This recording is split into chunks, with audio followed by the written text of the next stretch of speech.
Velkommen til Bornholms Museums arkæologiske aktivitetsrum. I aktivitetsrummet kan du prøve at være arkæolog. Her i rummet er der opgaver, der skal løses og ting, der skal undersøges. Udenfor i gården kan du prøve at gå med metaldetektor og lede efter ting. Ved du, hvad en arkæolog laver? Som arkæolog prøver vi at finde ud af, hvordan mennesker engang levede, for eksempel her på Bornholm. Vi har dog det problem, ligesom i det øvrige Danmark, at der næsten ikke er skrevet noget ned om forhistorien af de mennesker, der tidligere levede på øen. I fjernsynet har du måske set os ligge og grave i jorden med en ske og pensel. Det er dog ikke helt sandt.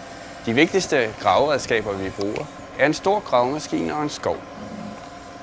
Ved hjælp af udgravninger forsøger vi at finde rester af huse og landsbyer, de dødes grave og lignende.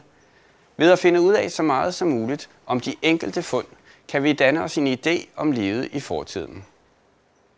I rummet kan du undersøge et stort hul, eller en gruppe, som vi kalder det, fra en boplads. Du kommer til at bestemme bopladsgruppens alder og undersøge, hvad den kan fortælle om dagligdagen dengang. På gravpladsen i rummet kan du finde ud af, hvordan de døde er blevet begravet. Er den døde lagt i jorden med kød og blod, eller er den døde krop blevet brændt på et ligbål?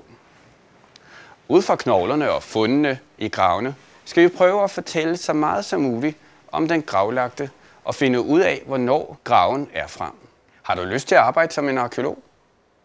Tag et opgavehæfte her ved skærmen. Du kan vælge, om du vil starte med at undersøge en af gravene eller bopladsgruppen. Gå hen til det sted, du vil starte. Her er der en skærm, og sammen med hæftet er du i gang. Du må undersøge én ting ad gangen. Nogle ting kan måske bruges til at fortælle, hvornår graven eller bopladsgruppen er fra. Husk, noget kan du måske ikke se, hvad er med det samme. Du skal måske undersøge det i laboratoriet.